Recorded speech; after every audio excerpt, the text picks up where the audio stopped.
Pour répondre à cette crise, chacun a son rôle. Moderniser un petit peu la médecine, ça fera pas de mal. Là, je vois une ambulance passer à toute vitesse. Les rues sont pas toujours vides.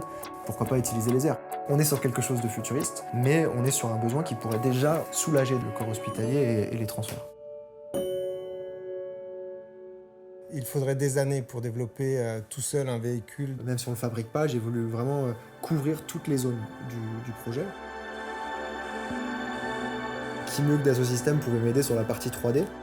C'était mon rôle d'aller chercher les bons experts chez nous afin de l'aider sur nos solutions. J'ai réussi à faire en sorte qu'il ait les bons rôles, les bonnes applications, qu'il puisse se connecter à la 3D Experience Platform pour commencer la modélisation de son projet.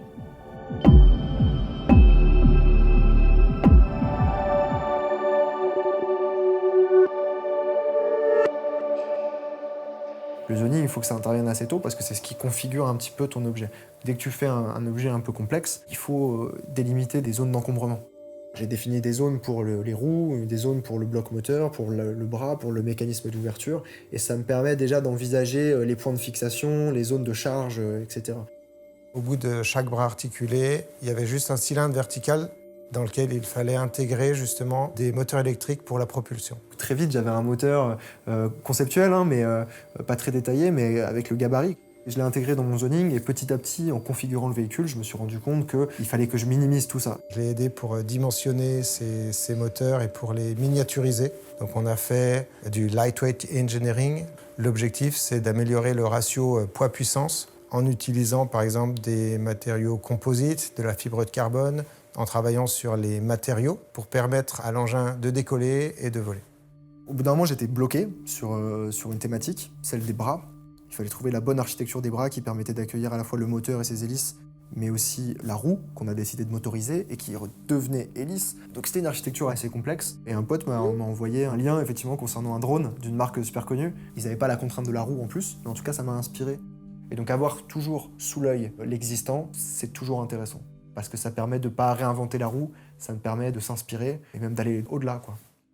On a réussi à travailler ensemble grâce à une solution Connected Engineering qui permet de connecter les données CATIA V5 sur la plateforme 3D Experience. Sur la communauté mise en place pour le projet de Tony, tous les acteurs, quels qu'ils soient, ont pu suivre en temps réel l'évolution du projet, y apporter leur contribution. Et derrière, on a pu tous ensemble interagir, partager des premières esquisses, partager des documents et avancer ensemble dans ce sens. Une fois qu'on a les grandes lignes et la structure, on peut commencer à travailler les surfaces autour de notre véhicule. Ce que je fais, c'est que je travaille déjà en 3D. Tu vois tes courbes vraiment prendre l'espace, quoi, et le volume. On m'a souvent évoqué la forme d'abeille de la cabine que j'étais en train de dessiner. Moi, je pense plus à la stratégie de la ruche, justement, donc avec voilà, ces corps de métier différents, chacun a son rôle.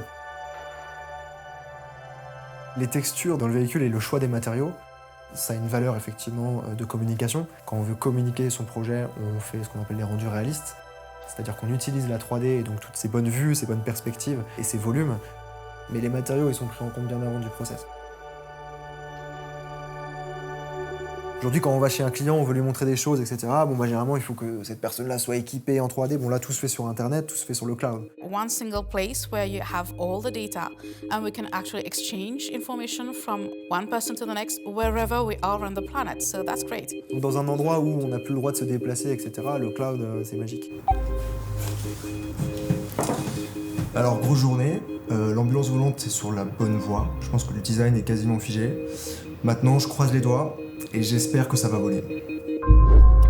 La simulation, aujourd'hui, elle fait partie du process de conception. Je dessine une pièce, je la dessine très rapidement. And simulation helps you understand whether or not what you're designing is going to work. J'ai envoyé ça à Lina pour lui dire, voilà, ma première configuration, est-ce que ça tient la route? What he had designed was great, but way too heavy.